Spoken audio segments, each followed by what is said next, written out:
Blog Talk Radio. God, you are great and you are worthy to be praised. We will praise you all our days. We are your students. Teach us your ways, word by word, page by page. In the Hebrew we say, Elohim, אתה גדול ואתה ראוי לשבחים. אנו נשבח אותך כל ימינו. אנחנו התלמידים שלך, ללמד אותנו את האמת שלך, מילה אחר מילה, דף אחר דף.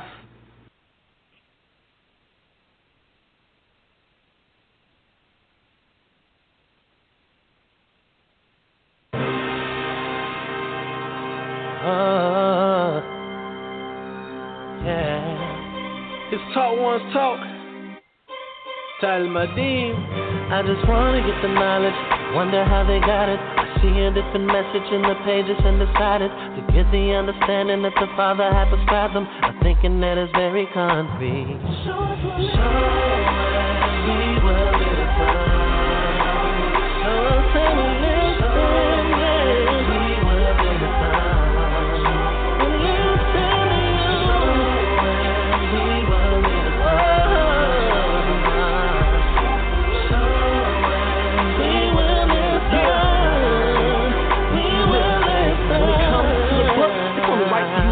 That they took can't change. Context is a must. Any artist can paint. Contains your vision, trust. Moving the picture around like an auction. Getting bucks off your often cause you rush from a lost sense in your customs and your ways to the most high is appalling, yeah that's us. And here's the reason, the cause of it's legit. Who exactly we pleasing? The Father or the race? He set apart, Talmudim wrote his word perfectly. But we often want to change according to our own belief. All we gotta do is read. Dig a little deep, learn a little Hebrew. Ha Royal Shabbat Abba, Eloheinu Aga. All praises to the Father for bringing our knowledge further indeed. I can't start from the beginning and read and make sure it's not preconceived, the man.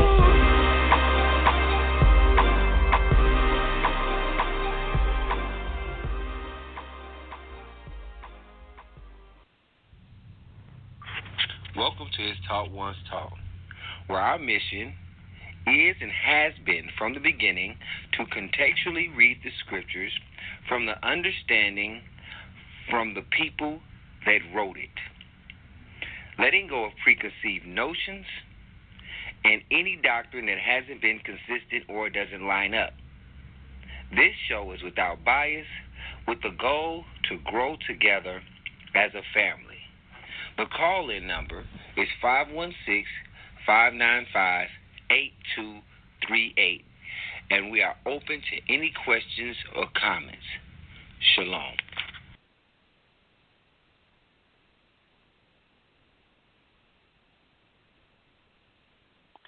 Shalom, shalom, everybody.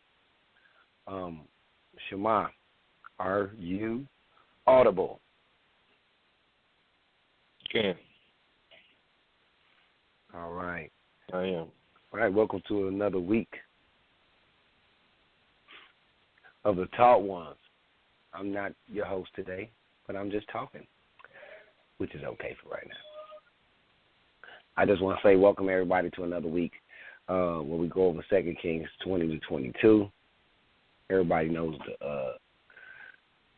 what to do as far as pressing the one. We've been going over this for a while. But in my opening statements, I'm just excited to get to another week. I don't want to take up too much time.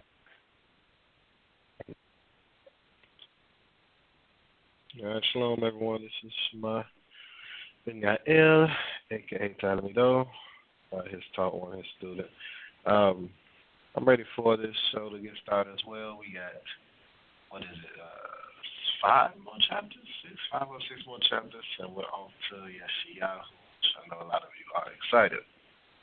But before we get there, we have to go through this.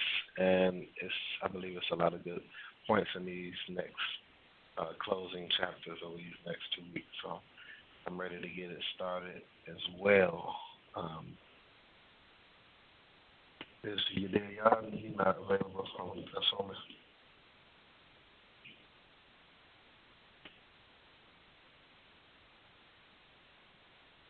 Hello. Yeah, what'd you say? I said, yeah, he's not available on or something, right?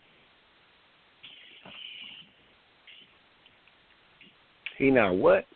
I'm sorry, I think Available. Oh, I think he's probably running a little late. Okay. Which is cool. We're just we're not gonna start yet. What I will do, we'll just kind of give him a couple seconds to come in. Like you were saying, we're gonna be going into Isaiah next, as far as it's supposed to be the chronological order, and this is very big. We've been boosting it up. We've been talking about it. Personally, I haven't went through the whole thing, with a fine-tooth comb, or have went through some things. I have stopped for basically the integrity of trying to study basically with these brothers also. But there's some good stuff in there. Hopefully, myself, I can only speak for myself, that I get a clearer understanding of what is being said in Isaiah. Because to me, honestly, when we get to the prophets, they're some of the most confusing books and misquoted and misunderstood books that you can get to. So that is a very big thing. But just like we did last season, it's going to be a new season. We're going to change up some things. We're going to have rep shows for the breakages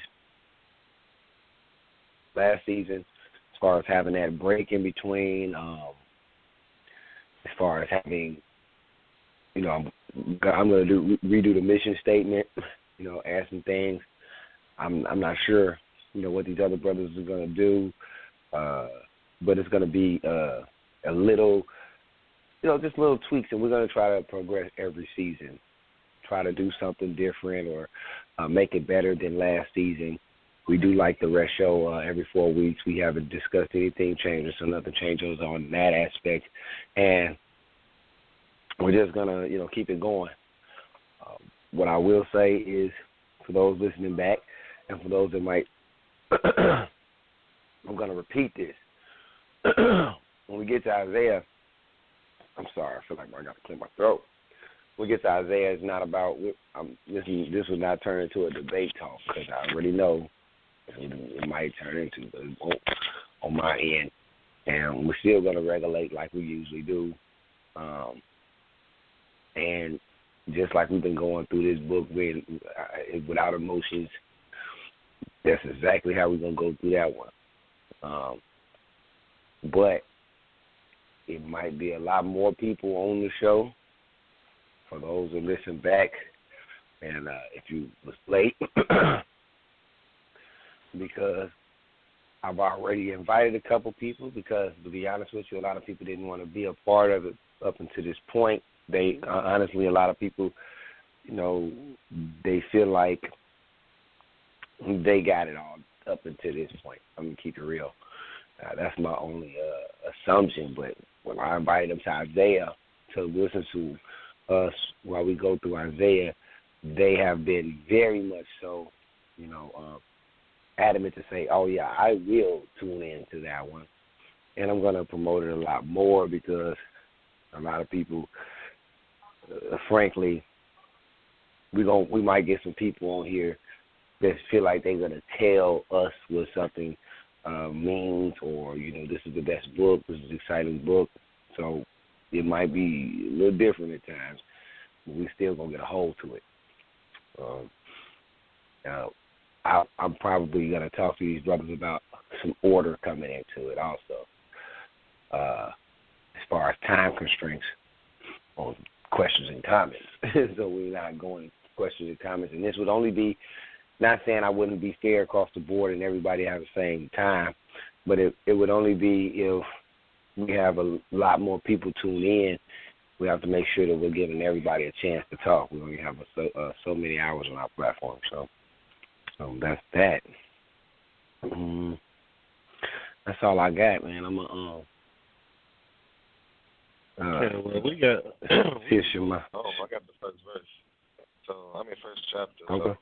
So I don't want to hold it too long. You have what chapter you have? The last one or the second one? That's the last one. Okay. And if I guess we'll just see what takes place after my chapter, because the show has to go on, right? All right. So let me pull it up. Let me pull my book out. Sorry. So we are in chapter 20 of 2 Kings. Well, 1 second.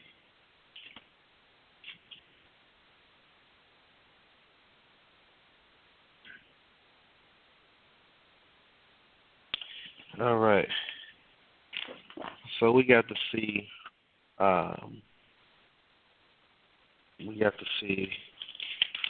going into this chapter,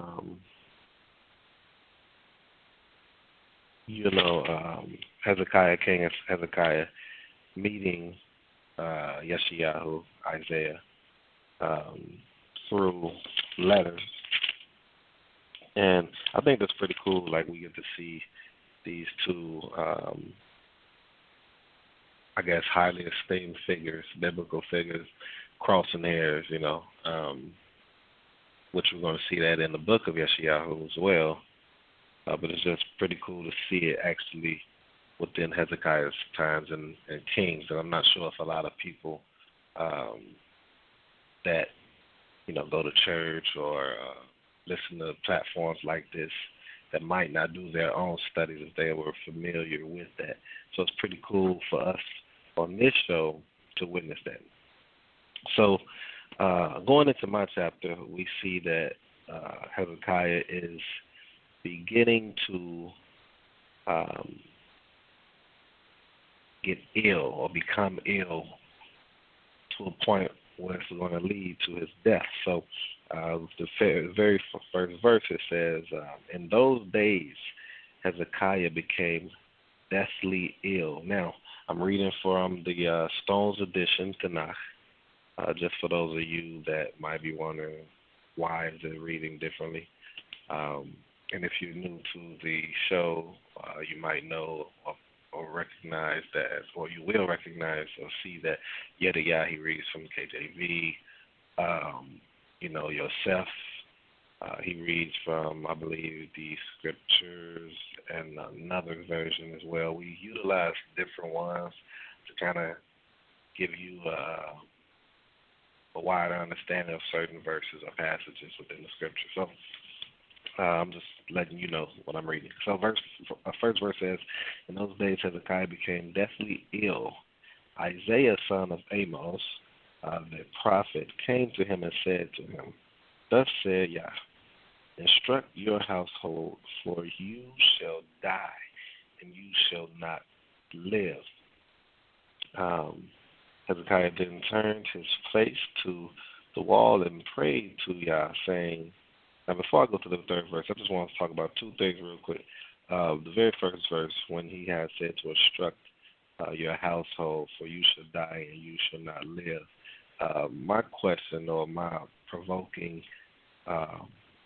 insert for provoking your thought purposes is,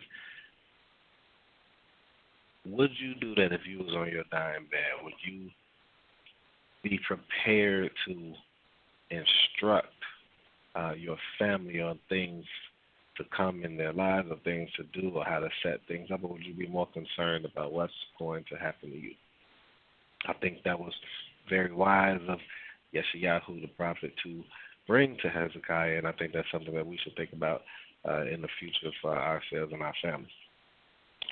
Again, I like to utilize the Tanakh or the Torah to give us instructions on life, so I think that's pretty important, and this was a good example of what he did. Going into verse 2, it says that he turned his face to the wall and prayed to Yah, saying, Please, Yah, remember now that I have walked before you faithfully and wholeheartedly, and I have done that what is good in your eyes. And Hezekiah wept in intense weeping. Verse 2, just to put a thought out there. I know you all, well, you might not be, but if you aren't, then the Jewish community, if I'm not mistaken, correct me if I'm wrong, panelists or anybody listening in, I was wondering why they pray towards a wall. You ever see them out there praying towards a wall?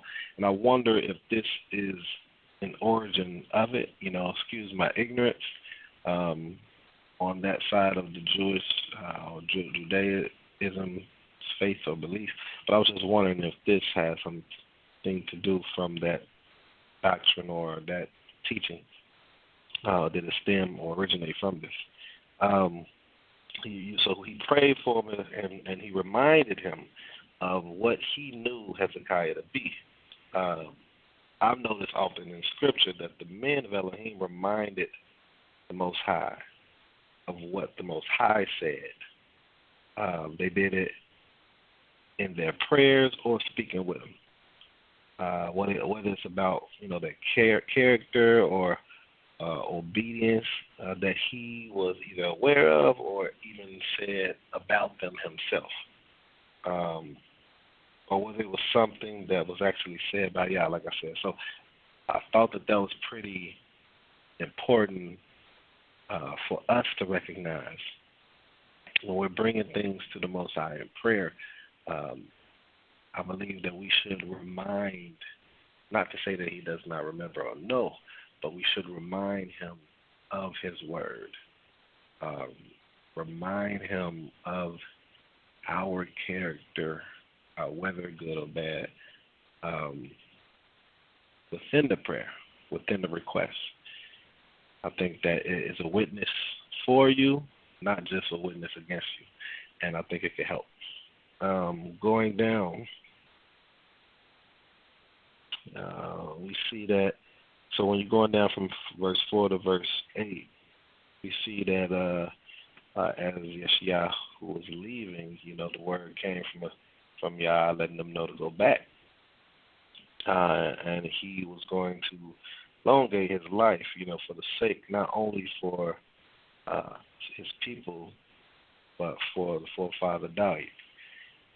And I think that verse 8 through 11 was interesting. I read that it said, Hezekiah said to Yeshayahu Isaiah, what sign can you show me that Yah will heal me and that I will go up on the third day to the temple of Yah? Now, I think this is important. This is consistency here. We have seen, even up until this point, them asking for a sign. This is something we're going to come across in the Brit Hadashah, the New Testament. But I think that this consistency that we're seeing with the people of the Most High, the men of God or women of God, the ones that are important in leadership in the community and respected by the Most High, we see that they are asking for a sign. And it's not frowned against. Isaiah said, this is a sign for you from Yah, and that Yah will do the deed of which he spoke. Shall the shade move 10 degrees ahead on the clock, or shall it go back 10 degrees? So Hezekiah said, verse 10, it is easier for the shade to be extended by 10 degrees. No, rather let the shade turn backwards 10 degrees. Verse 11, Isaiah the prophet called out to Yah, and he turned the shade backward and 10 degrees from the levels where it had descended on the sunlight of Ahaz. So, like I said, we've seen this many times. I think that I don't believe, based off what I'm saying, that there's nothing wrong to get this sign. It lets us know that it's from the Most High, because we know it's like a lot of false prophets out there. I don't believe that Hezekiah believed that Yeshua was a false prophet at all.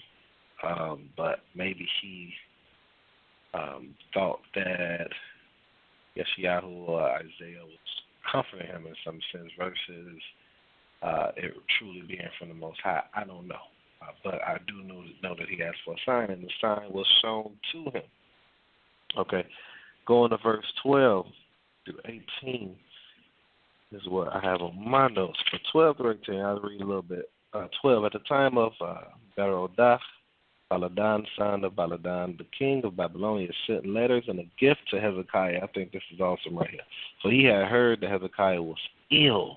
Okay, verse 13, Hezekiah hearkened to them and showed them his whole treasure house, the silver, the gold, the spices, the fine oil, his warehouse, and everything that was found in its treasury. There was nothing that Hezekiah did not show them in the palace and in all his realm. Right? 14. Isaiah the prophet came to King Hezekiah and said to him, what did these men say, and from where did they come to you?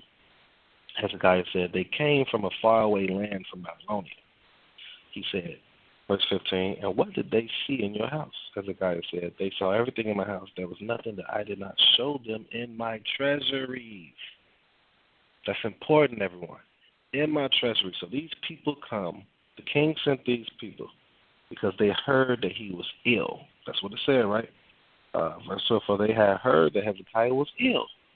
So it's saying, like, wait, he was ill. So how is everything good about him now? So that's why he sent them to see what's going on. Isaiah then said to Hezekiah, verse 16, hear the word of Yah. Behold, the days are coming when everything in your house and that which your fathers have accumulated unto this day will be carried off to Babylonia. Not a thing will be left, said Yah.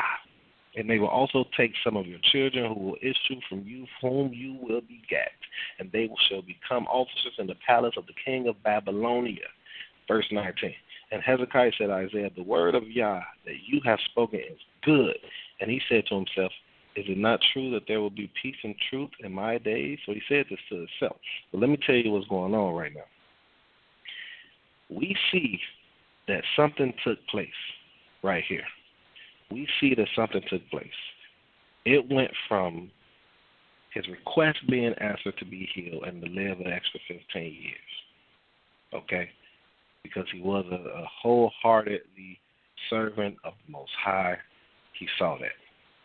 Now, one thing that we know in consistency-wise is the Most High wants the world to know about him. Most High wants his fame to be known because he wants to basically dumb it down, be there for the world in a sense, right? Why do I say that? When doing so, you have to know someone's fame. If you miraculously show favor to someone in their distress or in their illness, then that person should get recognition being the Most High. So when he sent his people from Babylonia, the king sent his people to see this man who once was ill, who was going to die, but now he's healthy. What should have been shown versus the treasuries, and this is why everything that he has up until this point is going to be taken away from him. That's what he's saying. You wanted to exploit your treasuries. You wanted to show them everything that you had, riches, fame, whatever. But you didn't show them the miraculousness or pinpoint or focus on what took place with you and give me credit for it. That is what happened right here. That is why Hezekiah said, the word of Yah that you have spoken is good. I know what I did wrong. I know what I did wrong. This is what's good. It's good what he's saying. Because I should have gave him all the credit and put the fame on him and let them know what had took place with me. You know, not trying to show them all my fancy stuff and things like that. So now it's taken from me. And with that, that's all I got for the chapter. I am finished.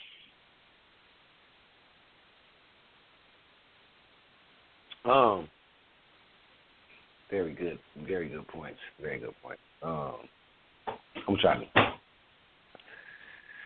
go behind that. As far as, I'm going to go to the last things you said. I'm going to kind of respond to something. Well, let me ask you this, Shema.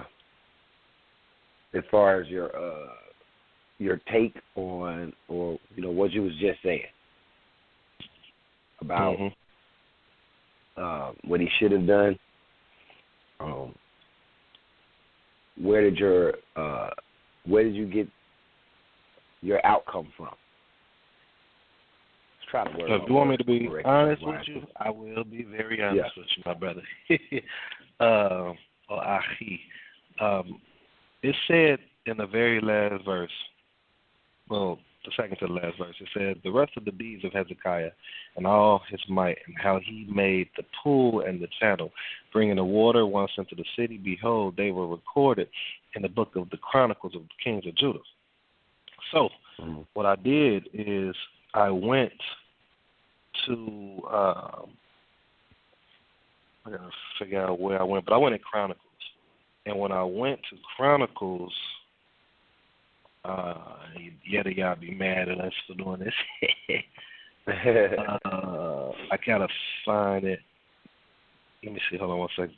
When I went to Chronicles,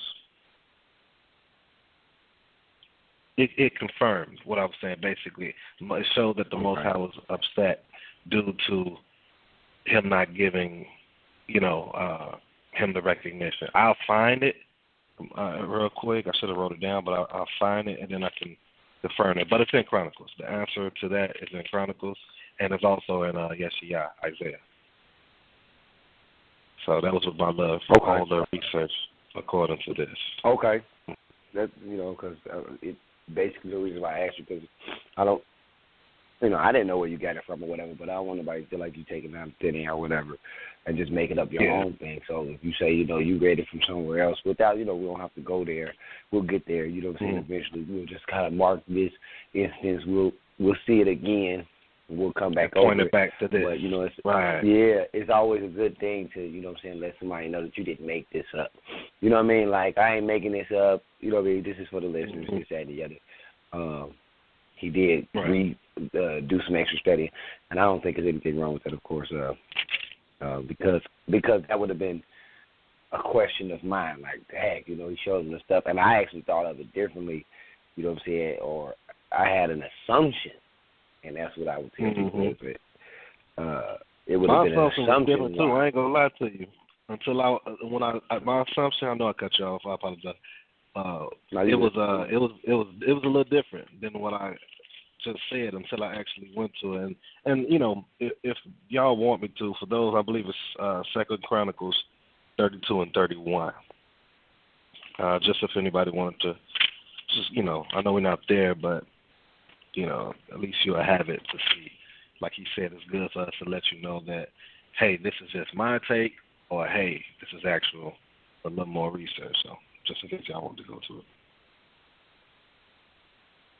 Good job. I like that. You know what I'm saying? Y'all might not going out of that. Yeah, but it's cool.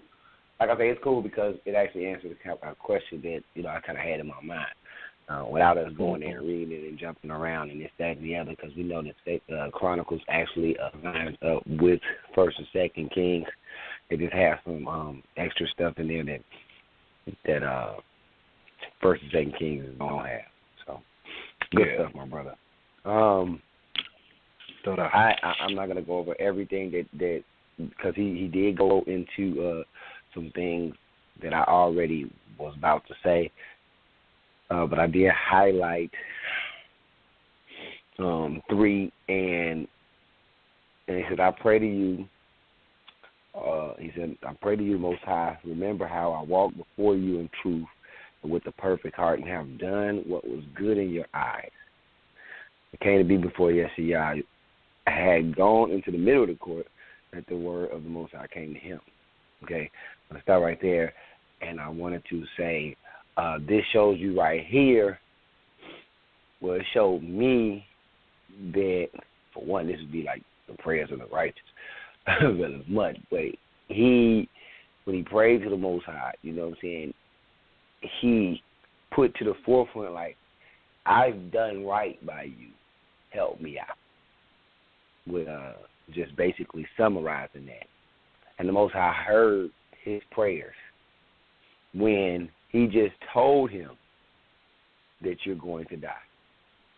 So this is the Most High. Do not take what I'm about to say the wrong way. This is the Most High changing his mind. Okay? I don't want y'all to be jumping up. He did just change his mind because of the prayer that Hezekiah just had. You just told this man he was going to die. And then he asked you. So my point is, it don't have to be set in stone. Most High can do what he want to do. If he want to change up his mind, I'm killing you, you being sick, we see right here he can do that. Okay? And that's just, facts right there. All right? So that's what I wanted to bring out with that. And then I'll go down to 9. Basically, he asked for a sign earlier than that, and he said, this is a sign for you. All right?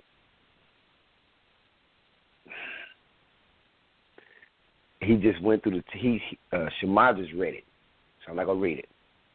But I'm just going to repeat what he did say. Asking for a sign is nothing wrong with that. And like I say, it wasn't that he didn't believe that Yeshua was a prophet. Of course, it wasn't to prove him on his false prophecy. Sometimes that us as humans, we need confirmation. Yeah, it sounds good, okay? But the Most High works through signs. He has been thus far. He's been sending the prophet, and he's been showing you signs, some form of confirmation. Okay, confirmation is a good thing. And I've been saying this from the beginning. Get that before somebody telling you, this comes from the Most High. If you might not get confirmation right away, hold it. You might see a sign. I'm talking about you might see something on a billboard. You might see a sticker on the back of the car. You might have somebody else tell you whatever it is, just don't throw it away. Take it. Now, the miraculous signs, now that's totally different, of course, but to me, it's all forms of confirmation. But if you get some kind of form of miraculous sign, I mean, who are you to, or anybody to question that, right? And like I say, it's no problem with asking for a sign because we see that this is something that's constantly been happening in the Bible so far. Okay,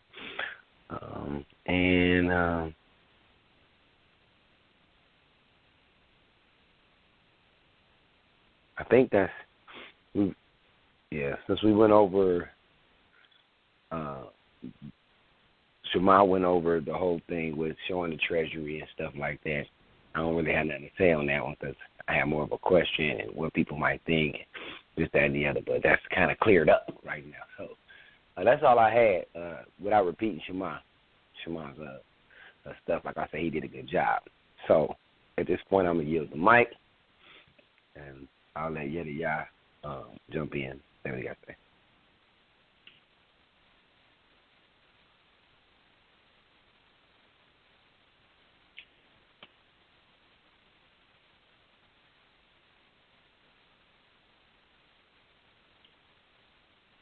Hello? We can't hear you if you're speaking there.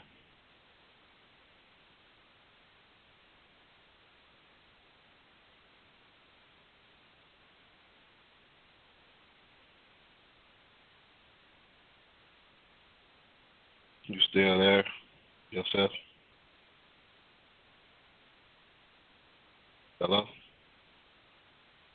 Yeah, I'm here. Okay. Yeah, I'm here. I'm not sure what's going on. Maybe we can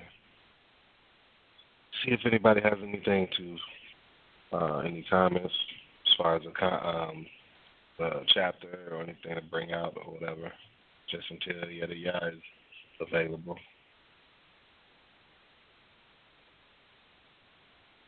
So if you have anything to add for those that's listening, press 1. We will definitely appreciate anything that you might have to add. For those that might be online, if you have something to add, then just go on Facebook and put a post or a comment on his Talk One's Talk Radio group. Or you can call in at 516-595-8238 and press 1. And if not, I guess we got to continue. But I want to give like an extra minute or so. Oh, there's Brother Mercy. I'll let Brother Mercy in. Yeah, you know what I'm saying, he's going to take a breather on this one. He did hit me up, so I'm not going to ask him again. But Brother Mercy, you are live. Yeah, happy Sabbath, brothers, and shalom. I just wanted to say that this is, I assume you're on chapter 20. Yes. Okay. What I like about this is Hezekiah has said, he talked about how he had walked faithfully. Hezekiah said, "Remember, Lord, how I have walked before you faithfully and with a whole heart devotion, and have done what is good in your eyes." And Hezekiah wept bitterly. Before Isaiah had left him in the court, the word of the Lord came to him, "Go back and tell Hezekiah, the Lord on people, this is what I've heard your prayer." What I like about this, Hezekiah didn't tell the prophet this, but the prophet knew what Hezekiah. I ain't gonna say knew, but the prophet was close enough to Yahweh to know that Yahweh had heard Hezekiah's prayer and was able to answer his prayer to the prophet to deliver the message back to Hezekiah, okay, before the prophet had left the middle court. That's a lot of moving, you know what I'm saying? Because Hezekiah is praying to the Lord, okay, and Hezekiah is weeping, but then the prophet had got a message from the Lord to give to Hezekiah that he will be healed. I thought that was pretty interesting. That's how quick this response was. You know, sometimes we think it takes a long time because I think it was Daniel's story. Daniel was 21 days, something like that. But sometimes we think sometimes it takes a long time for the prophet to give us an answer to our prayer. But this was a short process here. So that just shows how close Isaiah was to Yahweh. You know, that he was able to get a quick response back to Hezekiah. And Hezekiah then asked for a sign that this would come true. Because remember, Hezekiah had got one word that said he would die. Then he got another word saying that he would be healed. So you see two words being given from the same mouth here. The prophet Isaiah, you know, the Lord sent through the prophet Isaiah. So I thought that was pretty interesting. What happens when Yahweh gives two words? One word said he would die, the other, and he would not recover. The other word says that he would be healed. And 15 years will be added on to his life. So I wanted to ask the panelists, what do you think about this occurrence? Where, you know, because some people think, you know, like a prophet come to you, say like a prophet on the street comes to you, oh, prophets over your life, so this is going to happen. And some people think that's the end-all, be-all. But what I learned from Hezekiah is that if you walk in faith before Yahweh, you keep his commandments, Yahweh can then give another word of blessing. What do you guys think about that? So that's just my little question. Good question. I'm going to take you out the queue right now, so, you know, just in case you have something else to say. You know the routine. All right. Very good question. And that's the same thing I was kind of saying earlier about the Most High can do what he want to do, and it was a righteous person that is known and said that as far as, you know, nobody walked like him. You know, he done tore down these idols. He set Israel back up. So it's not a small thing. You know, it's a small thing for the Most High to be like, okay. You know, because everybody got a God sometimes. Okay? And just because he was sick don't mean that he wasn't righteous. I think we also got a misconception of, you know, us being sick and dying, you know, as far as that making you unrighteous, as far as growing up. might have a misconception, but a lot of people got sick in the Bible as far as it just was their time, right? But that doesn't mean that now, honestly, I don't feel like when it's your time to go, it's your time to go. That right there, for me, is thrown right out the window. Okay? The Most High can add years to your life, and he can sure enough take them away. And as far as me personally, anything wrong with it. And I don't think it's anything wrong as far as what was done. It just was the Most High. That's showing the Most High's mercy, his favor, and him having, listening to his servants, period. That's what it shows me more so than anything else. Not that he went back on his word or anything like that. It was more so like, okay, you asked, I got you. Just like the people, it's something like, when the people been asking beforehand, like, hey, can I do this? Can we do this? And the Most High like, okay, yeah, you can do that and what I had for you in the first place, but it's fine. All right. That's my take, and I'll let Shema say what he got to say.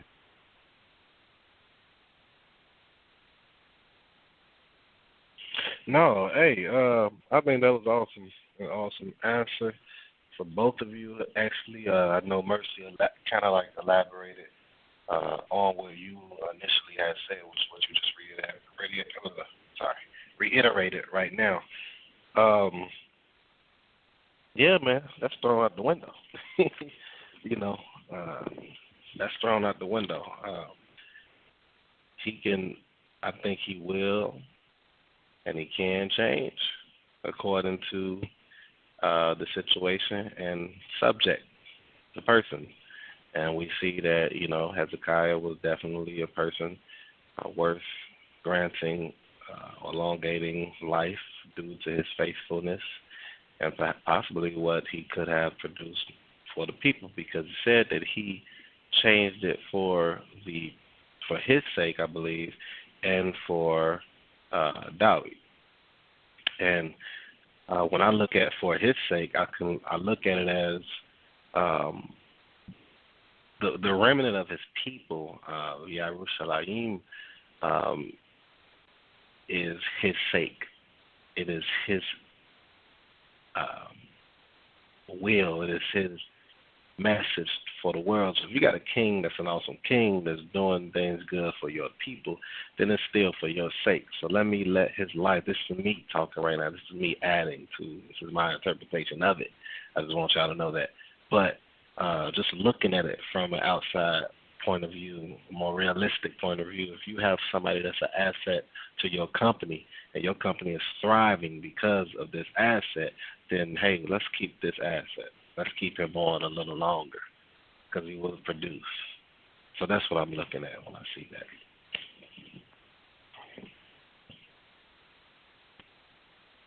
Good stuff. Well, since we don't have nothing else, and we could just keep on pushing. So, Shema, this is how we're going to do this.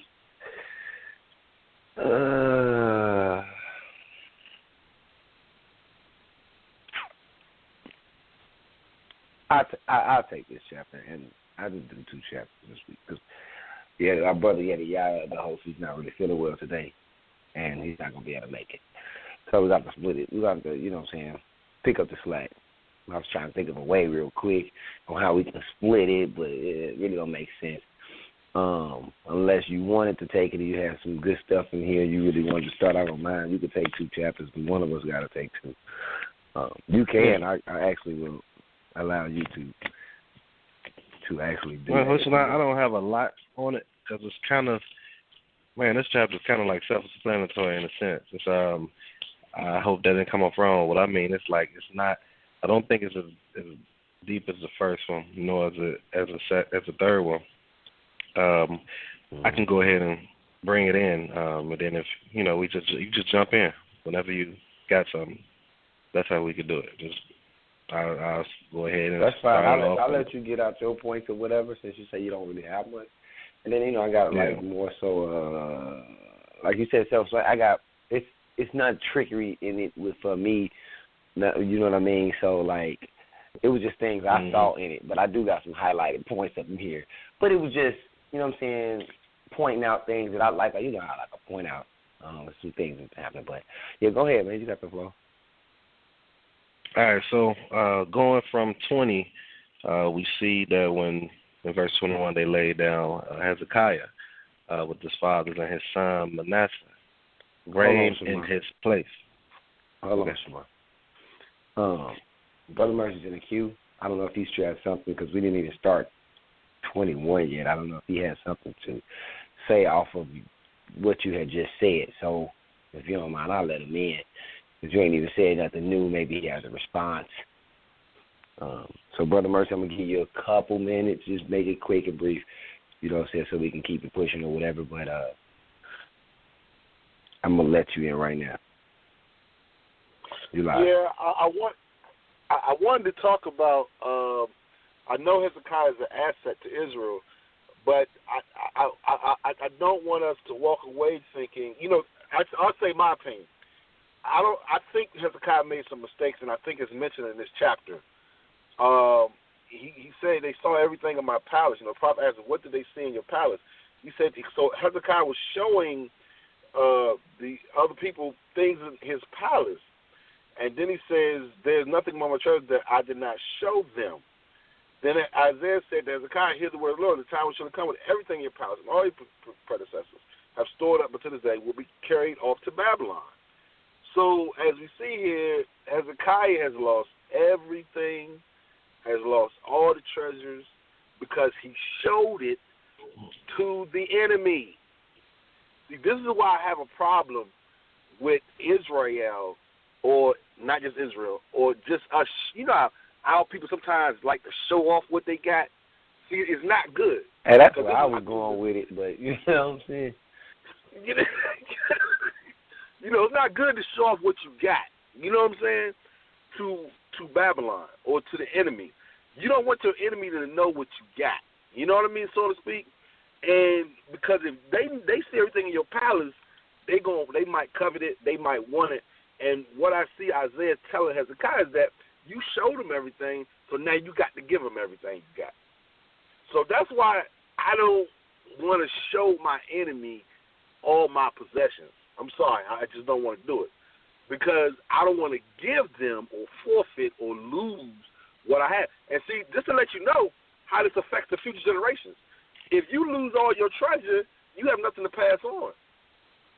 So, you know, his son to succeed him is going to have less. It's not going to have as much to start out with as he had. So I wanted to catch that too, that sometimes our children are growing up with no inheritance. You know, you know, I hope we're catching this. Some of us are growing up, and our parents have not passed anything on to us. You know, we're starting from ground zero. You know what I mean? And that's the difference between us and white folk. A lot of white folk. White folk don't start from ground zero. They have something to pass to them. So then, and I'm not, and I don't want to be blanket because it's not all white people. But I'm just saying, as far as a lot of them have things in place. You know, their father's the owner of Walmart, so guess what? Their son automatically have a job as a manager or supervisor or whatever, waiting on them. You know what I'm saying? Whereas when Brother Mercy goes to college, he gets multiple degrees. He got to compete with everybody in the world to get. I don't want my son to have to work as hard as I had to work. You follow what I'm saying? I want it to be a little easier for him, you know. And I think Manasseh's going to have a harder time than Hezekiah. But that's just my little take. I wonder what you guys think about that as far as saving stuff up for our future generation. So I want to take the question. Yeah. And then Let me take my Mercy out of the queue real quick. Hold on. Before I forget. Take my Mercy. I'm going to take out the queue real quick. All right. I think that it is important. I think it is important to set up and be prepared for our kids. I think that's a different topic than what's happening now. But to answer your question, yes, that's very important. We should set up and have stuff in stone for our kids. I encourage people to try to make that happen and do it ahead of time because that's not happening with a lot of people in our community. And yes, other people of other nations or other ethnic backgrounds or whatever, they do it. That's why their kids are set. A lot of people I know of other nationalities, their kids are set because of what the parents did. Now, in regards to this scripture, I don't know when you came on, Mercy, but that's one of the things I have brought out. I brought out about the treasuries and what he was doing, things of that nature. I also brought in saying that the reason that Yeshua had said that the Most High spoke to Yeshua saying, look, this is all going to be taken away from you, was not for the sole purpose, which I do love that point that you said. I think that's a valid point as well, and I think that you himself said he was thinking that too. That we shouldn't show, because I actually got that in my notes. Remember, Yosef, I was like, I looked at it differently at first until I did further research on it. In my notes, I said exactly what y'all said. We shouldn't be showing people all our stuff. That can go left. That's actually within my notes right here. But the context of what took place says this, and now I'm going to go read the verse because I want the listeners to have all points from everyone. And 2 Chronicles 32:31 is parallel or the same situation. And it says this. I'll read it from KJV, and I'll read it from my version afterwards because I want to make sure KJV is widely read, so that needs to be heard. It said, now the rest of the acts of Hezekiah and his 31. Howbeit, in the business of the ambassadors of the princes of Babylon, who sent unto him to inquire of the wonder that was done in the land, God left him to try him, and he might know all that was in his heart.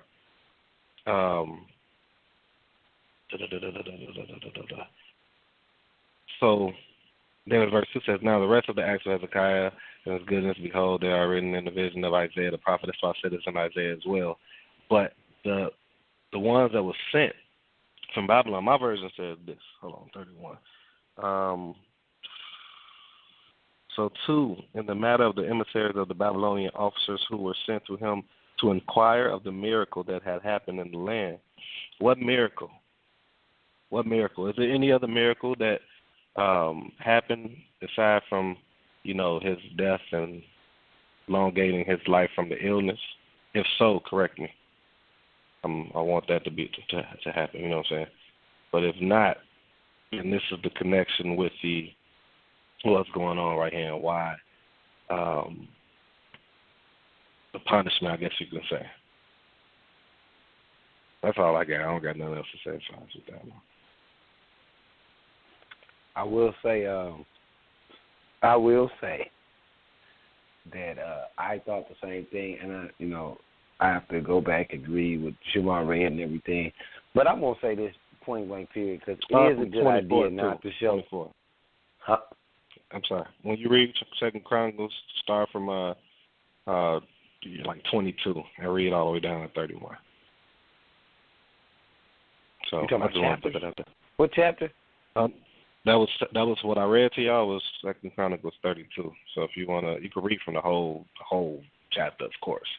But the sickness part comes from verse 24 all the way down to that verse 31 that I actually read to you all. Okay. So I will say this is a good this is a very good even though that doesn't mean anything that Mercy is saying is wrong. Everything he's saying is right. Absolutely correct about don't show to your enemies what you got, honestly, because honestly Babel was one of the places that was going to come up against us, and that was one of our it became one of our enemies. You have to also be careful because we have to be careful who you trust too. This is just point blank period. This is just real life thing. This is stuff that I've been through. The only reason I related to it is because personally I've been in a situation where I let somebody in my house and I was showing them my basketball cards. This dude stole my basketball cards. You know what I'm saying? Out my house. You know what I'm saying? It was my Michael Jordan rookie. He had hair. He was in the Tar Heels. I had that thing on a plaque and moved, and you know what I'm saying? You let somebody in your house, and they take from you. You dig what I'm saying? So when I saw it, that's what I thought. You know what I mean? But so like I said, there's nothing wrong. I think with y'all what right. you said. Y'all right. That's why I said I think y'all right. He should not have shown. That's why he got punished. He should not have shown. They came to inquire about what happened with him. He went elsewhere. Right. He was supposed to, hey, the Most High had brought me from my sickness. He had took me from this illness, blah, blah, blah, blah, blah. But he wanted to impress the other person. These people. I can hear look what the Most High done people, for me, basically. Mm-hmm. Right. He wanted to impress them with his stuff versus impress them with the Most High taking me from my illness and my death that I was about to have. You just took away from the Most High right there. So I'm going to take away from you. So if you want to show people the stuff that you have, okay, I'm going to give you everything that you – I'm going to give them, everything that you have. So, yes, I believe all of us are right. It's not about being right. Right. It all fit. It do all fit. It actually goes hand in hand. And that's a great thing. Yes, sir. Just like a future little note, like man, you could be balling or whatever. You know what I'm saying? When somebody come and inquire, maybe even how you got your stuff, give the glory back to the Most High. I ain't got nothing, but the Most High ain't getting. All right? Mm-hmm. It could be, first and foremost, how somebody can understand, what's going on with your wife, and he just recovered from a sickness. You dig what I'm saying? So it should have always been about the Most High. You know what I mean? But that even goes to show you that somebody could be righteous and make mistakes. Okay, righteousness does not mean that you're going to be perfect and you're not going to do anything wrong. Because it said David was righteous in his eyes. Hezekiah, this guy right here, was righteous in his eyes. And your mistakes come with consequences no matter what. But, you know what I'm saying? That don't mean that he didn't do good in his life. He just had a consequence at the end of the day. Right. All right. I don't want to dwell on this too much. Do this too longer. I want to keep on pushing. Good question, good things. And I'm glad we kind of elaborated on it a little bit more because it brought light to some things. So that was good. All right. Sure. Shema, go ahead. You got the floor again. Okay, cool. So going into this chapter, I'm all the way in Chronicles right now, sorry. Chapter 21. We see that Hezekiah was laid with his forefathers, and his son Manasseh reigned in his place. Now Manasseh was young, and this goes into what I believe Mercy I brought out a couple weeks ago. Maybe it was, I don't know if it was last week, a couple weeks ago. These kings are young, man. Like, imagine young kids now, the tantrums they be making and the lack of wisdom and decisions and things like that. So you coming in and you're not going to do what your father did because you have not grown into a man yet. You don't even know how to operate as a man in certain things. So you're going to do things that please you. You're not going to do things that please your father who was doing things to please the Creator. So we see going through this chapter, I'm not going to do the reading like I was in the old one, in my chapter, because like I said, this is kind of like straight to the point on a lot of these things. But we see that he started to do evil in the eyes of the Most High. A lot of abominations. He rebuilt high places that his father Hezekiah had destroyed. Altars to Baal. Made an idol. Just like King Ahab had done. Worship the entire host of heaven. I think Yahya brought that up, explaining what it was last week or the week before, either him or yourself. I forgot which one. Did pass his son through fire? Like, I don't even understand how people did that back then. I mean, I guess we can't fathom that because a lot of us won't do that from a physical standpoint, I mean, it's a lot of women, a lot of men that use their kids for certain things and kind of mess them up in their life. But as far as from a physical standpoint, context with this, that's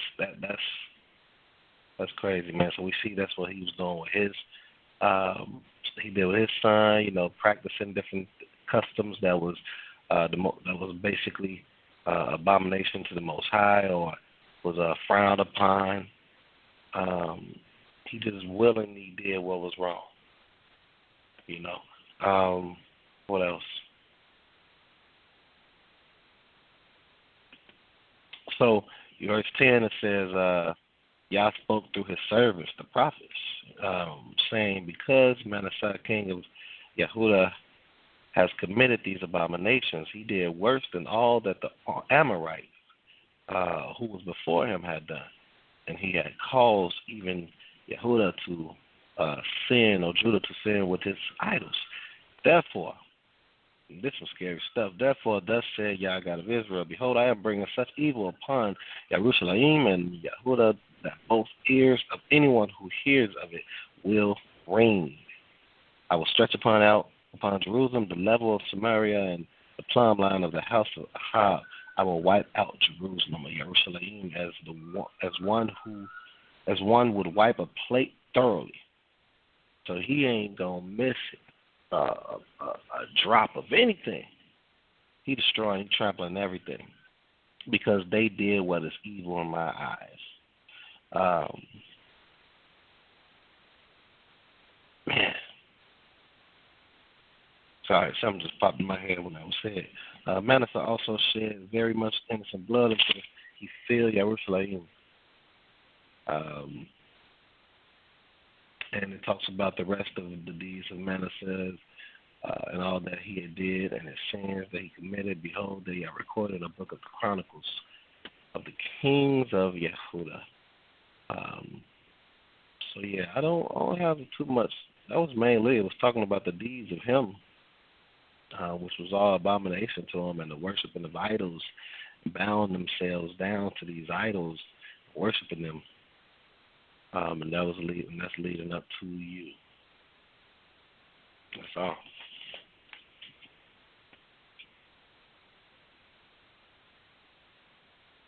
Good stuff.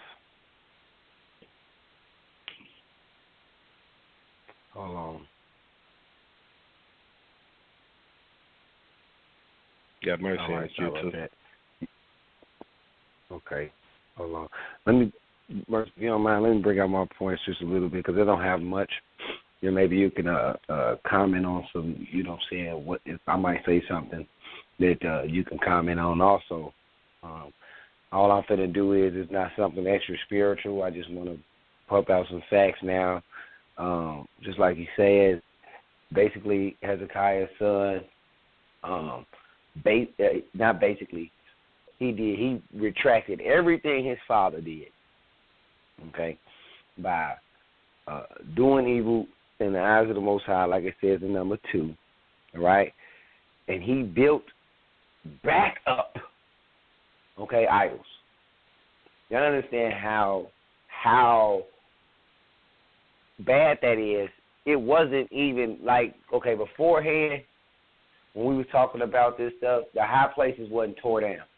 They were still there, and even though the king might not have partaken in the idolatry, the people still did a little something. You know what I mean? The king might not have been it, and the king had what it said that the king had did right what was in the eyes of the Most High. But Hezekiah was right in the eyes of the Most High because he had tore down all of the high places and all the altars that they used to burn to other idols. So that's what made him right, okay? So now this is extra evil, you know what I mean? It ain't even one thing to just have them there. It was one thing to have them there and not tear them down, and some of those kings were still considered to be okay. This one built it back up. So, right, like I say, things come to your head sometimes when you're talking. It's crazy how you could tear down idols in people's lives and they just going to build them back up later on. It's because this is what they wanted to do.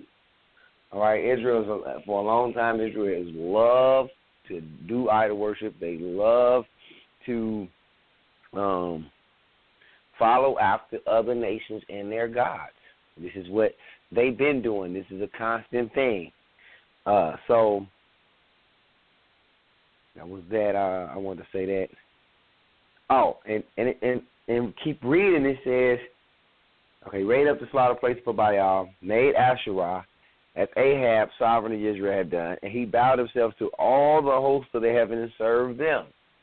Okay, remember Shema used to say, bow is something different, but served, as far as that worship, this goes back to what Shema used to say a while ago about the serving and the word bowing being, just totally different. Bowing doesn't necessarily mean worship, but with this one right here, this lets you know that this is worshiping other gods. Point blank period. Bowed and served, if you thought it was some kind of, just in case you might have thought, okay? All right, and he built the slaughter places in the house of the Most High, in which he said, in Jerusalem I put my name.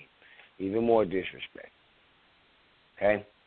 So it went from it being okay to it being worse, all right? And you're going to see this progression in a second, right? The reason why I'm kind of pointing this out, because it kind of leaks into some things I saw in my chapter, all right? All right, and it said he made his sons pass through the fire and practice magic and divination, consulted spiritualists and mediums. He did much evil in the eyes of the Most High to provoke him.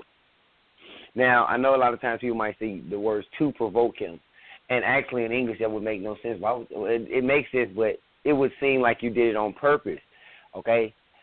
And most times people might say to themselves, well, he did it on purpose because he wanted to be wiped out.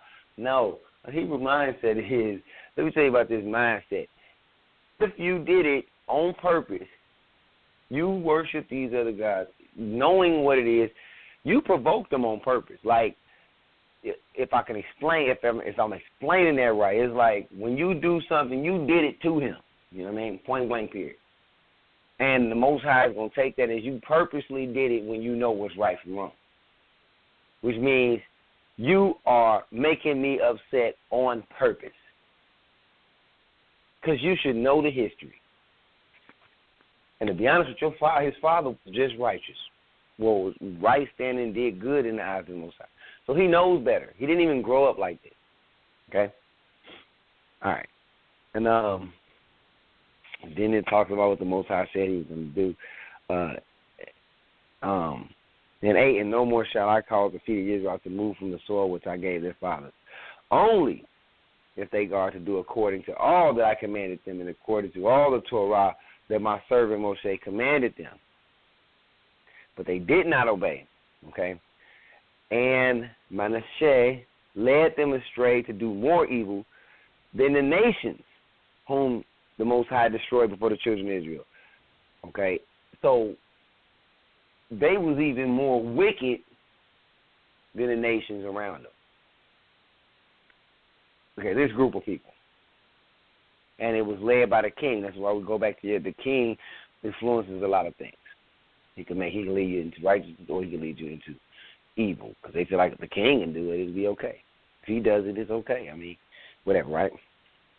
I like what he pointed out in 10. And y'all, I spoke by his servants, the prophets. All right? So now in this instance, you can see that the prophets was actually some servants also. All right? These terms have to be understood also. Point blank period. All right. So then I'm going to keep going. I found this to be interesting in 14.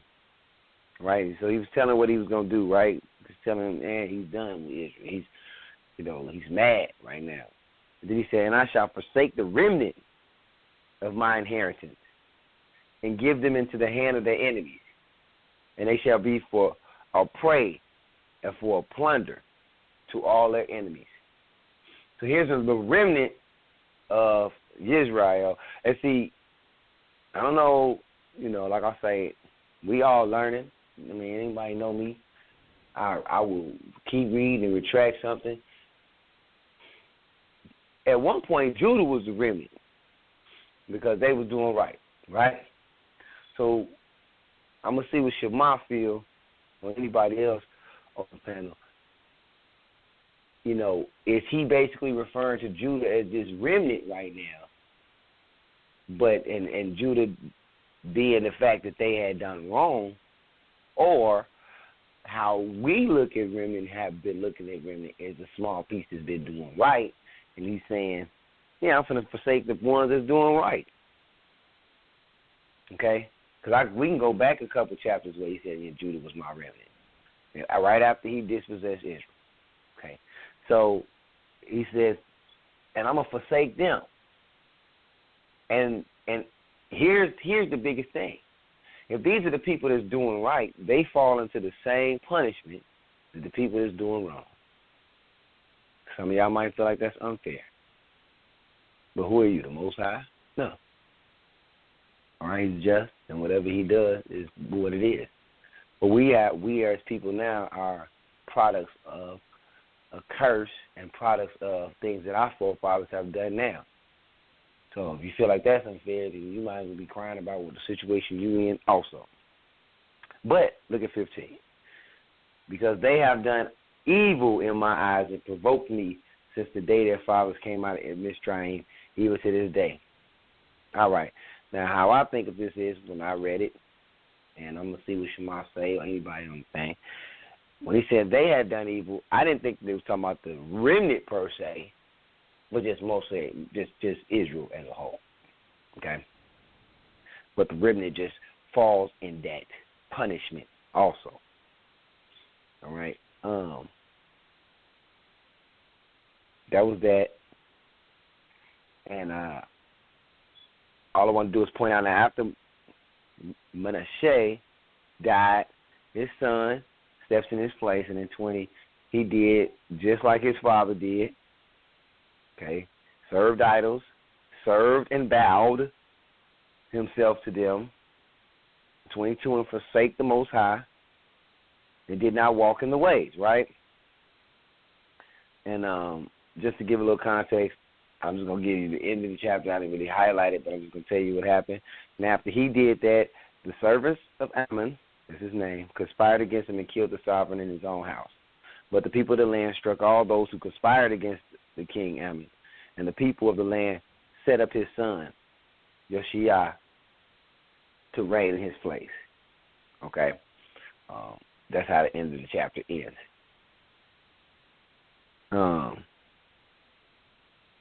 That's that. Oh, I was just showing down the line, you know, how I've been doing. This king did right, this king didn't, this king did right, this king didn't. So that's why I even mentioned the son. So that's what I got right there. And Brother Mercy, I can let you in if you're still in the queue. Hold on. All right, Brother Mercy, I'm going to let you in. You know the rules. Yeah, brothers. I have a couple comments about this chapter. I'm a math teacher, so I like numbers. Manasseh was 12 years old. What does that mean mathematically? Well, you remember the Most High gave Hezekiah 15 years. That means those 12 years within the 15 years that was extended. So so if Hezekiah would have died on time, Manasseh would have never been born. Okay, this is what I see in this. But he extended the time. Manasseh was born. And this is what we get. So, I love the Most High. Because if you really study him, you'll see why he does everything. He shows it to you in the scripture why he does everything he does. It would have been good for Hezekiah to get 15 more years. But it would be better for Israel if Hezekiah would have went on during his time, I think. They wouldn't have got Manasseh. But, it just depends how you look at it, But, he ruled 55 years. He did a whole lot of evil. He built up the altars that his father tore down. So everything that his father did was made null and void. So if Hezekiah would have went out on time, maybe stuff he did would have stayed in place, but it didn't. Then Manasseh made the idol of Asherah inside the temple. I love verse 7, where the Lord said to David and his son Solomon, I have chosen this temple in Jerusalem from all the tribes of Israel. I'll put my name here forever. And I would never again make Israel's feet wander from the land that I gave to the ancestors if they will obey all my commands. Most High makes a promise. I will never allow Israel to wander their feet away from this land. I will never. But what did Manasseh do? This promise that the Most High made, he even made this promise to a degree null and void. How is that? Because we have wandered from the land. Because of Manasseh. All right? So, then, he did evil. We keep going down the list. King Manasseh of Judah had done disgusting things more evil than what the Amorites did. Okay. And then the Most High says this in verse 12. I'm going to bring such a disaster in Judah that the ears of everyone who hears about it will ring. Okay, so when we see here, the Most High is angry, very angry at this point. Then he says this in verse 15. I would do this because they have done what I consider evil and have been making me furious from the time their ancestors left Egypt until this day. So obviously what Manasseh did is what they've been doing since they left Egypt. So he brought all this, and the Most High began to remember all the things that Israel did all the way back when they left Egypt. So he brought all that.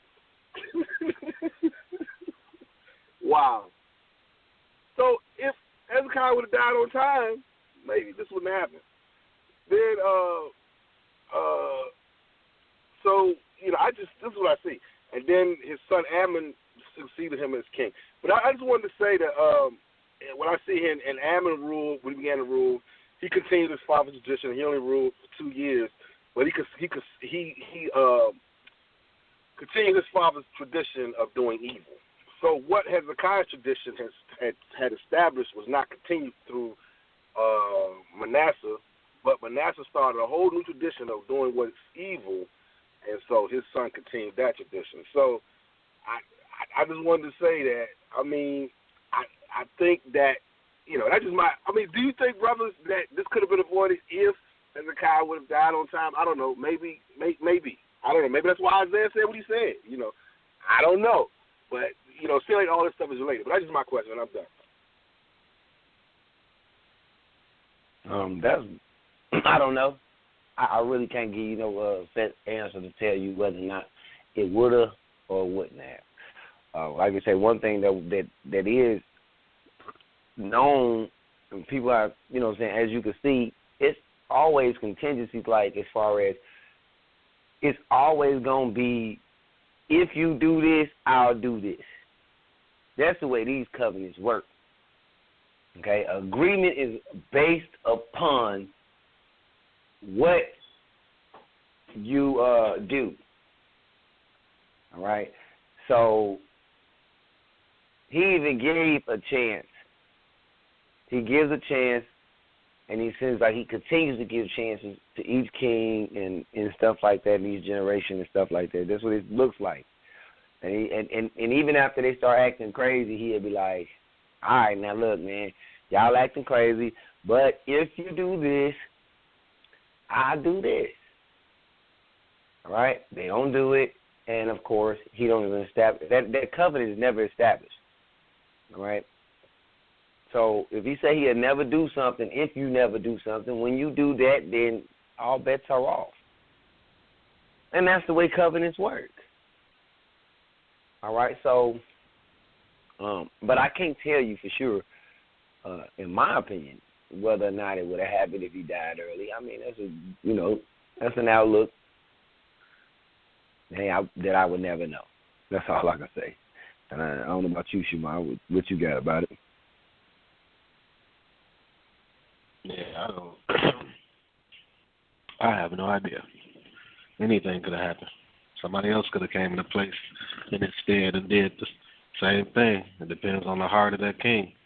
So, I mean, it didn't really say. What did it say? Hold on, I'm about to go to it right now before we go to your chapter. He actually said something.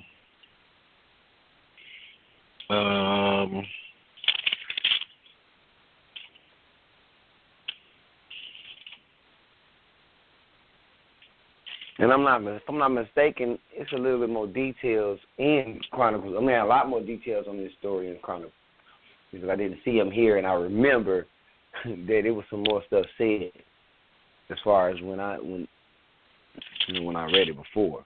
So when we get there, maybe I'll be more so enlightened on this situation as far as Hezekiah's situation. So I'll say that too. But at this point, I don't have enough information to make a correct, or to tell you a 100% answer. All right, yeah. Well, this so I mean, it didn't really say it was due to him. It said since he did that, since he showed them the house and all the treasuries. Verse 16 says, Isaiah then said to Hezekiah, hear the word of Yah. Behold, the days are coming when everything in your house and that which your forefathers have accumulated, so things even before him, until this day, will be carried off to Babylonia. So this is way past him. Not a thing will be left, said Yah. And they will also take some of your children who will issue from you. I don't know what it's saying, KJV. Whom you will beget, and they shall become officers in the palace of the king of Babylonia. And it says, Hezekiah said to Isaiah, because I want to read this point right here, the word of Yah that you have spoken is good. And he said, mine says, and he said to himself, is it true that there will be peace and truth in my days? So it's not really pinpointing his son Manasseh as far as, like, you know, if he would have died. I don't know. I don't know if I'm even answering the question properly, but I just don't know. Like, it could have been someone else that would have did something, depending on how they were individually, that would have caused a lot of this stuff to happen, you know, as we've been seeing from each king. So it's only been a few that was, like, prophesied as far as what was going to happen with their kids. And this one is not really saying that the kid was going to cause this from this prophecy that I'm reading, unless y'all see something different. And that's all I got. All right. What we're going to do, we're going to move on to my chapter. Hold on.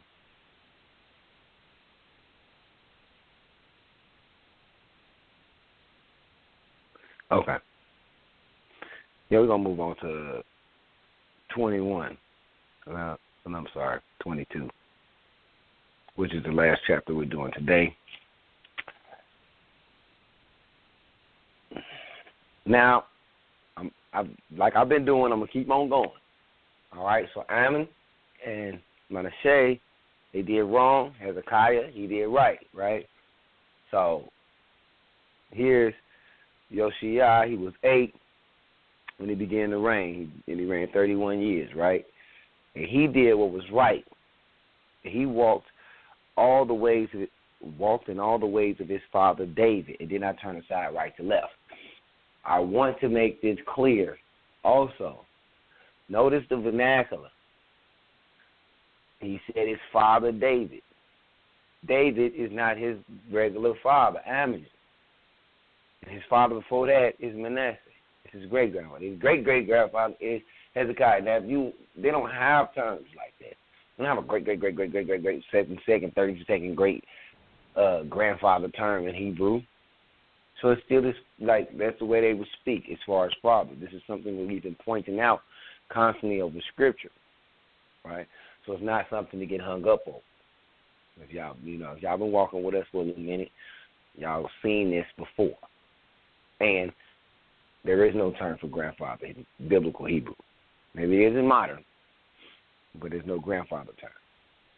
All right? And notice it's always referred back to David. All right? No matter what people feel like, how he felt, this is what the word says. And I think our perceptions on what, how he was don't even really matter. I'm just going to go by what the words say, period. All right? All right, so this is the part that kind of gets to me, right? I say he walked in all the ways of his of David. My wondering is, what ways are that? The reason why I say that is because they went out there to do stuff in the house of the Most High. This is what it's saying. I'm paraphrasing. I'm going to read word for word. I'm going to keep it pushing, right? And in 8, and Hilkiah, the high priest, said to Shaphan the scribe, I have found a book of the Torah in the house of the Most High. And Hilkiah gave the book to Shaphan, and he read it. I'm going to read this. And Shaphan the scribe came to the sovereign, which is the king, and brought the word of the sovereign again, saying, your servants have gathered the silver that was found in the house, and they give it to the hand of those to do the work who oversee the house of the Most High. And Shaphan the scribe informed the sovereign, saying, Hilkiah the priest has given me a book. And Shaphan read it before the sovereign. And it came to be when the sovereign heard the words of the book of the Torah that he tore his garments. All right? From context, it looks like they were sitting there, they're cleaning up. Well, not cleaning up, but they in the house of the Most High getting it together. They rebuilding the walls and stuff like that. And they find the Torah. Read it. Come to the king. Read it to him. Then the king is like, he's sick, like, man. Okay. Only by context. He read the Torah, figured it out. They're doing something wrong, and some stuff in here is going to happen. All right? And so he felt some kind of way, so then he goes to 13, go inquire of the Most High for me, for the people, for all Judah concerning the words of this book that has been found. For great is the wrath of the Most High that was kindled against us, because our fathers have not obeyed the words in this book to do according to all that was written concerning us. So the thing that was supposed to be repeated over and over, the king, this is a law, the king is supposed to first off, he's supposed to read the law daily. Okay? Keep that in his mind daily. This is a law. I'm sorry we haven't brought this out before. This is a law that has been broken generations now. All right? And also, he's supposed to write it down himself and keep it with him, so he don't make the people see him. If y'all remember, we was going over the laws.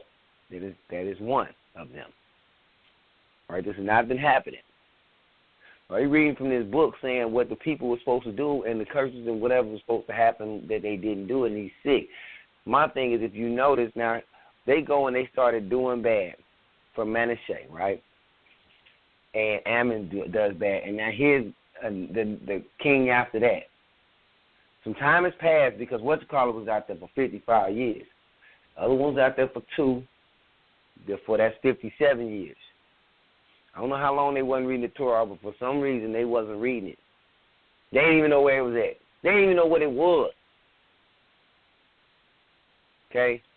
Because they found it. And then they started reading it. But this was new information to me. I don't know how I missed this before. All right? But anyway, keep going. And the priest, okay, blah, blah, blah. And Asa went to Huldah the prophetess, the wife of Shalom, son of Tequah, son of Harhaz, keeper of the wardrobe. Now she was dwelling in Jerusalem in the second quarter, and they spoke with her. I just highlighted that because I wanted everybody to know, and too many prophets or prophetess spoke about, but women do hear from the Most High also. Point that out there for the people. It might feel like that prophet is a male job. All right, this will go against that. To them, thus says the Most High of Israel, Say to the man who sent you to me, thus says the Most High, see, I'm bringing evil on this place and its inhabitants, all the words of this book which the sovereign of Judah has read. So basically, I'm going to uphold my word because they forsaken me and burn incense of the mighty ones and provoke me in the works of their hands. All right? And to the sovereign of Yehudah who sent me to acquire of the Most High, say to him, thus says the Most High, ask for the words of which you heard, because your heart, individual, was tender, and you humbled yourself before the Most High when you heard what I spoke against this place and against the inhabitants, that they would become a ruin and a curse, and did tear your garments and wept for me. I have heard. I also have heard. Okay, declares the Most High. Therefore, see, I am gathering you to your father, and you shall be gathered to your burial site in peace, so that your eyes do not see all the evil that I'm bringing on this place. And they brought word to the sovereign. That's the end of the chapter. Okay? I wanted to say that the Most High basically, in the midst of all the craziness, he will look out for some individuals. And he said, I'm not even going to show you this. But know that it is going to happen because of what happened. Now, this is just so far. So this is where we at. So he's like, this is what's going to happen. All right?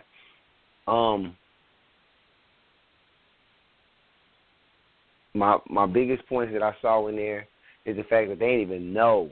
They have not been reading this. They have not been following the laws.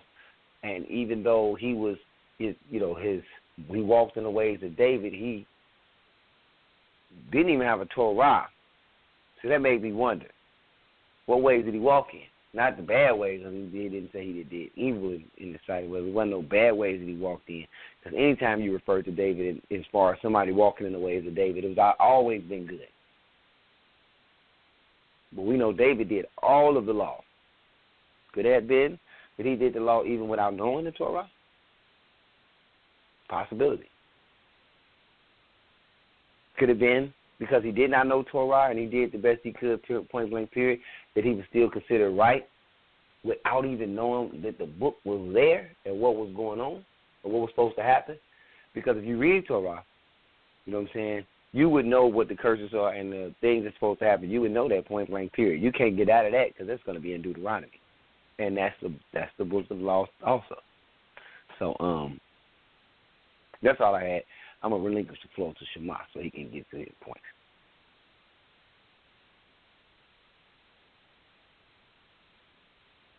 Can you hear me? Can you hear me? Can you hear me? I can hear you. All right, let me know if I'm muffled or anything. It's kind of interesting that you said those things, to be honest with you. Hold on, wait, before you start, I want to also let you know we got,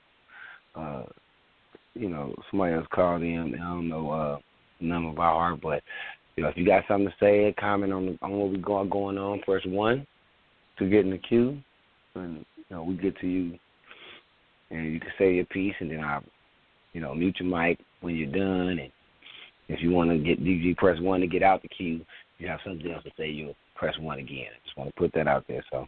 We ain't muzzling nobody up in here. Everybody can speak, but it's usually on context of all the other 3 chapters. All right, go ahead, man. My bad. All right. So it's good you brought out what you brought out in your chapter. Great points. Great commentary. So over the course of the last few chapters that we've been going over, we saw something. I don't know if you all recall, but this is a perfect example with King Josiah. We had King David, and then we had, I forgot the king we were speaking on with Brother Udiel called it. Hopefully it'll pop in my head soon. But with Josiah, it says that it's going to be 2 things that it actually says, and we're going to find out in the next chapter, which I called already, so I'm going to have it next week so I'm prepared to bring it to you all. But right here in this chapter, it says, I just lost it. It said that here it is. Verse 2. He did what was proper in the eyes of Yah. Following the ways of his forefather, David, he did not veer right or left. So Yosef said that, at this point, they didn't really have the scroll. They didn't have the Torah. So what was he following? He didn't really know the law like that. So how was it that he did what was proper in the eyes of Yah, following the ways of his forefather David?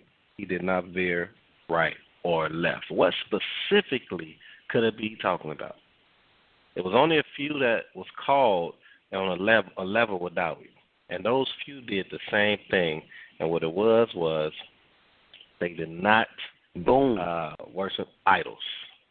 So the last king, I can't remember who it was, it said it was no king before him or after, meaning not even David. Before him or after that did what he did. Oh, Hezekiah. So Hezekiah, I said it last week. I'm trying to go off of my memory, what I said. But Hezekiah didn't have any idols like David, right? But when it said it was no king before him or after, what else didn't he do? It didn't seem that he did what David did with the adultery with the Hittite wife, Uriah the Hittite. So that's me speaking. That's me speaking, not biblically. Then when you look at Josiah right here, Yosef brought out that he didn't really know the law like that. And I'm going to bring some commentary that I had came across on it, too. It kind of made a little sense, and I want to share it with you all. So what happened? He did not. Wow, y'all heard that? He did not. That was lightning or something, thunder or whatever. He did not. Lost my train of thought. He did not know the law, but he did not go with the idols. So that's why he's compared to David. Any king that's compared to David did not do idolatry. Now, my chapter is going to be something that sets him aside from David and Hezekiah. So we had something that set Hezekiah aside from David. Now we're going to find something in my next chapter that Josiah is set aside from David. But the way that they compared is simply because of the idolatry. Now, to go on what Yosef brought out about, okay, he had to be keeping the law. He had to be. If it said that he did everything proper in the eyes of Yah, I just think it was the idolatry part, like he said, and maybe he had a good spirit. But here's some commentary on it. It says Manasseh has systematically destroyed all the Torah scrolls and alienated the nation so thoroughly from the Torah that the people were completely unfamiliar with its contents.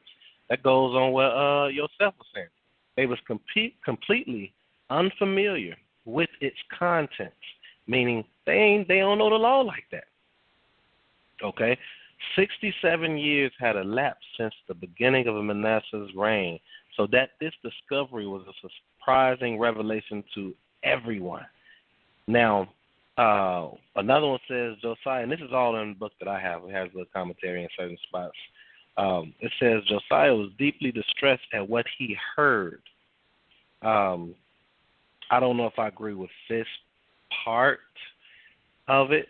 I take in the meat, spit out the bones. But it says, according to the Talmud, the selection was from the chapter, was from the admonition of Deuteronomy chapter 28, verse 36 of that chapter, especially affected the king. How do they know that? I don't know, unless it's passed down. That's what they probably get that from. Me, I have a take on why he rented his clothes and things like that. And my take, I'm going to bring out in my chapter, and it kind of connects with the context of what's going on. That's my take that I'm going to show you all next week. Theirs is right here that he was deeply in distress according to the Talmud. So the Talmud told it he was in distress. The selection that they read to him was from the admonition of Deuteronomy chapter 28, verse 36. Of that chapter especially affected the king. So you all let that sink in, and then next week when I present to you why I believe he was so in distress after reading that, then you all have two different views, and you can see like, okay, which view sounds a little more, accurate. Not to say mine is or not. But that's all I got for this chapter. I don't really have too much. You hit everything. Hey, repeat what you just said about what their commentating was on why he was so distressed. Could you repeat that? It says, because of the admonition of Deuteronomy chapter 28:36 chapter especially affected the king. So why not go to it? Let's go to it and read it. Let me go to it and read exactly which one it is. Deuteronomy. If you get that before me, let me know, man. It's about to rain, y'all. What's going on? All right, so Deuteronomy 28:36, and it reads in my version. We can read yours or the KJV if y'all prefer. But 36, where are you? Oh, Yah will lead you and your king, whom you will set up over yourself, to a nation you never knew, neither you nor your forefathers, and there you will work for the gods of others of wood and stone. Okay. I mean, I could see why they would say because if he was a king and he read that, I probably would be like, what? You know what I'm saying? I could see that if it was that he actually took the time and read all the Torah. I mean, it didn't really say that they sat there and they read the whole thing, but of course, they could have. You know, it doesn't give us a time frame of how long they read it. So, you know, that take, you know, it don't have to be wrong. You know, so I'm going to present my take next week. What's your thoughts on that, Yosef? Well, you know, personally, shoot, it don't matter what part of the curses you read. If you read them, they're all bad. I mean, none of them good. I ain't finna be sitting over there talking about, you know what, I can take that curse, but I ain't going to take that curse. No, they all, if I was to read it, I'd probably be stressed over the whole thing because all of it talks about, I mean, if y'all ain't never read the curses, if you go back and read them things, you'll be like, man, you know, taking you away, of course, into other lands, but, you know, death, distress, drought, and he just read not the part being of it. a nation set apart no more. And they said if he read that part was about the kings. So you know the next. But I don't think it was a personal thing though. I think if you look at it and see and like, okay, I'm gonna go there because I was gonna say something too. According to that, all right, boom, he tore his garments. I'm going to inquire.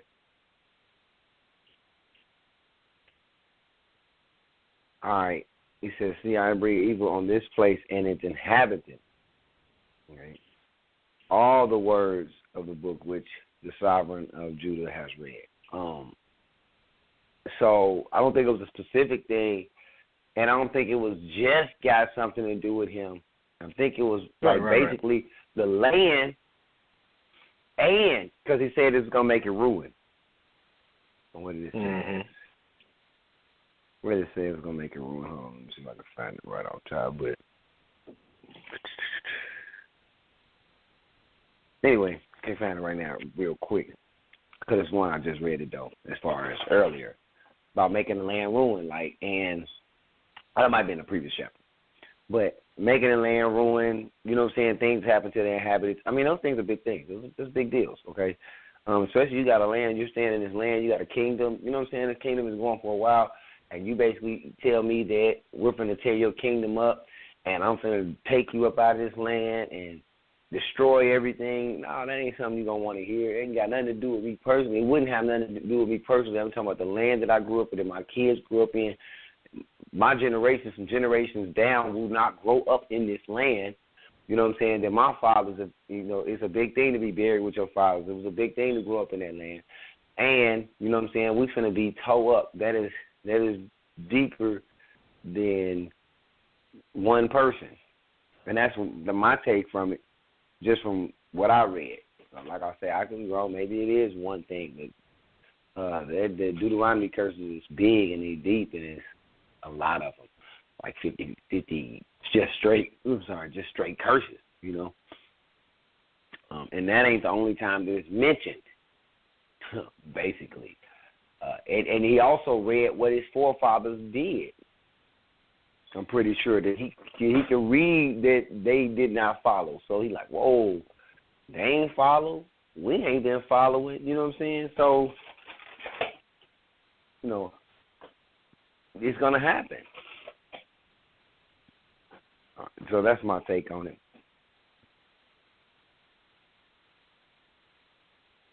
I don't know if you had something you want to add to it. No. Brother Mercy in the queue. I'm going to let you in, Brother Mercy, since you say you ain't got nothing for it. Hey, brothers, hey, brothers. Can you hear me? Mm-hmm. Okay. Interesting. You know, Brother Mercy loves studying genealogy. Oh, yeah. Genealogy question. All right. Verse 1.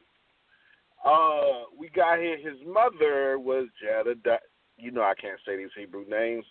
Was the daughter of Adai. Who is that? I wonder who Adai was. He might have been was he a Levite?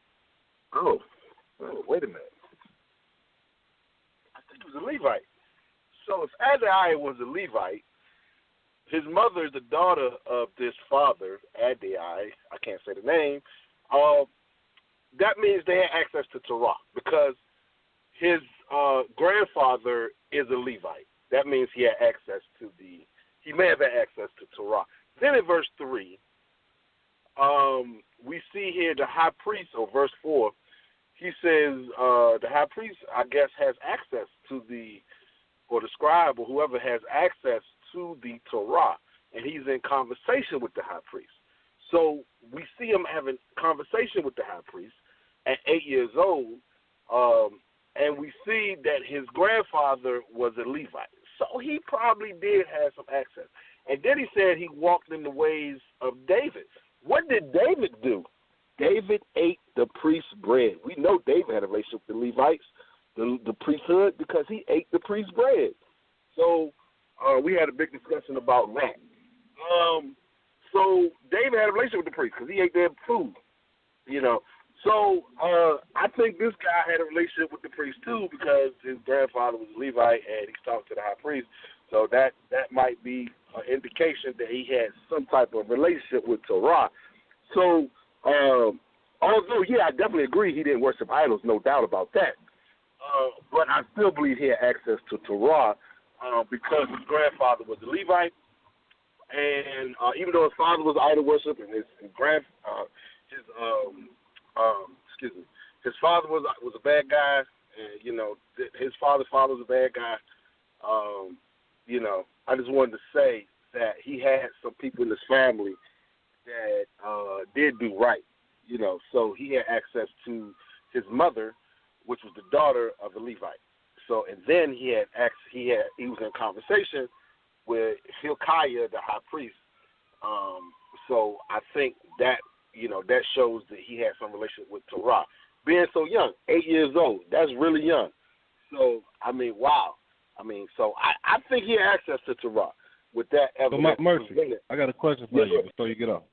My question, and I was going to say it, but since you brought it out, I think I guess it's a confirmation for me to say it.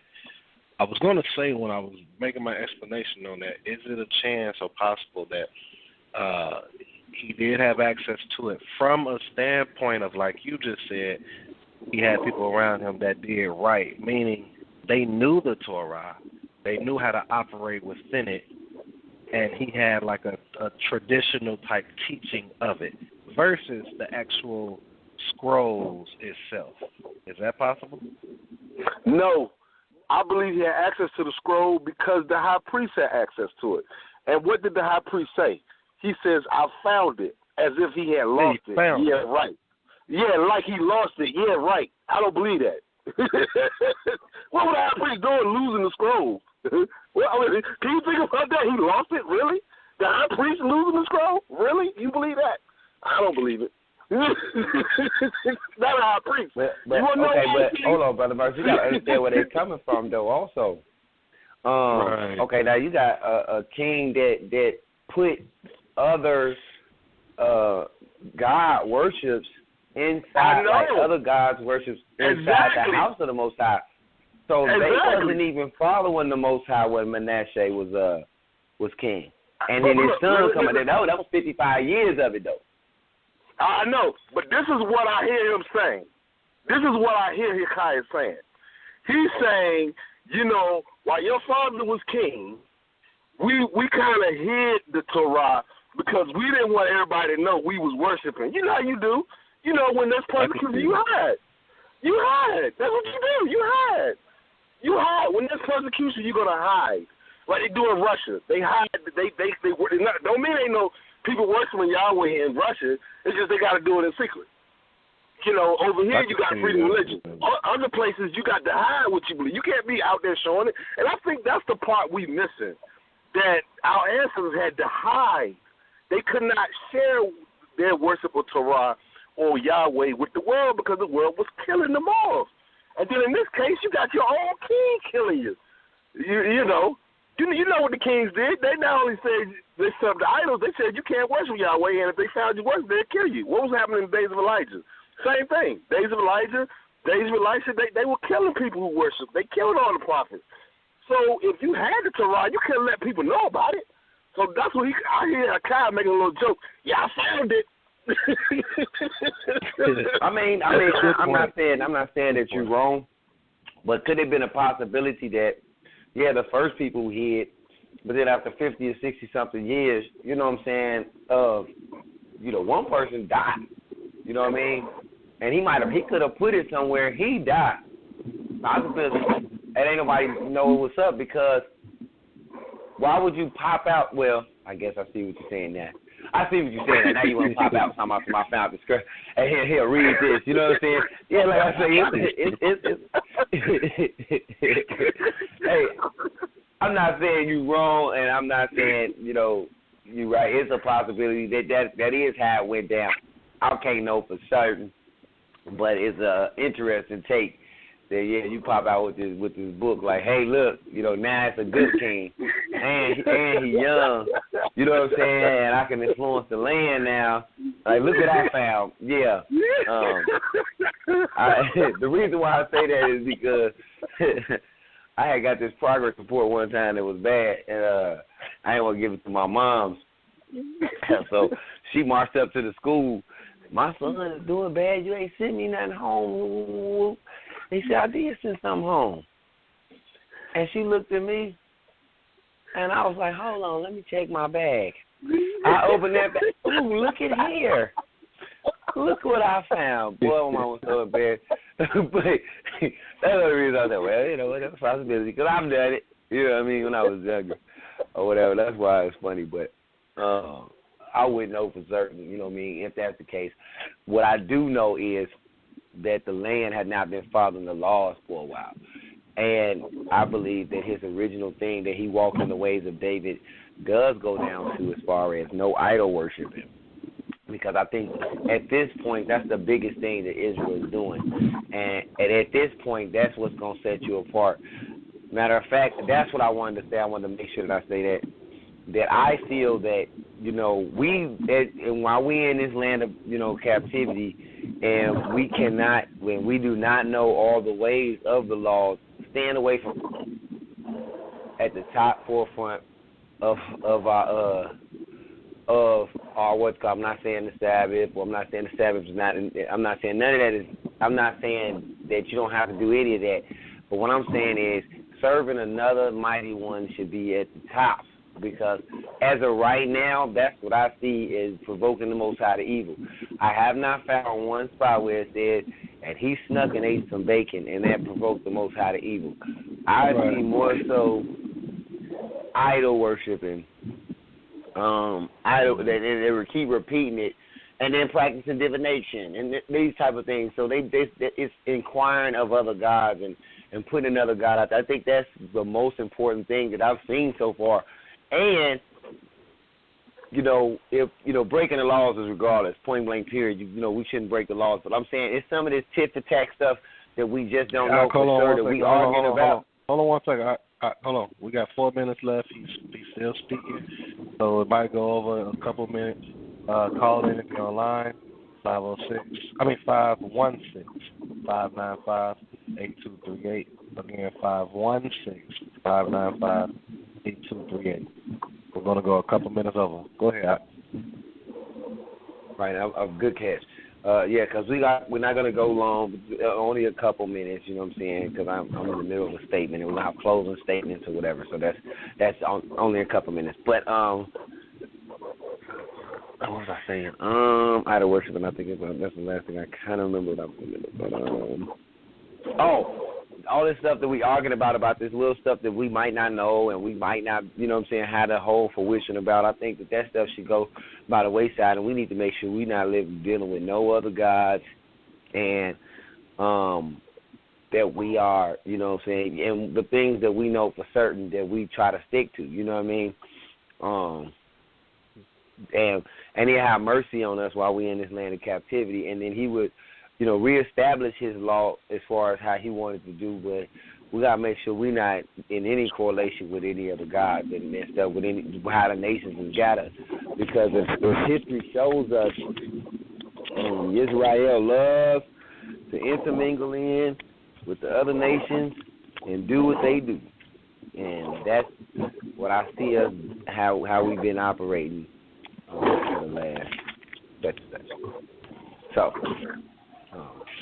that's what I got to say. I don't know if you got anything to say, Shema. No, I don't have anything. I don't have anything at all. Brother Mercy, I took you out the queue.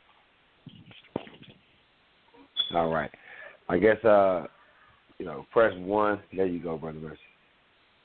All right, and if nobody has anything, we can wrap it up. And I can just, since I'm talking right now, I just get my final statement. I just want to thank everybody for tuning in and being a part of the show with us once again. If you're listening back, thank you also. We will be going into the next. I think we got 4 chapters left, or 5. 4 or 5 chapters left. We're going to go over them, and we'll see if we're going to do just 3 or we're going to do all of them. We'll discuss that because we're coming to the end, and then we're going to have rest shows, this, that, and the other, so that'll be good. We only got 3 chapters left. Man. Good show. 3?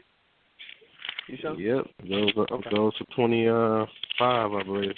Yep, 25 is the last chapter. Well, all right then.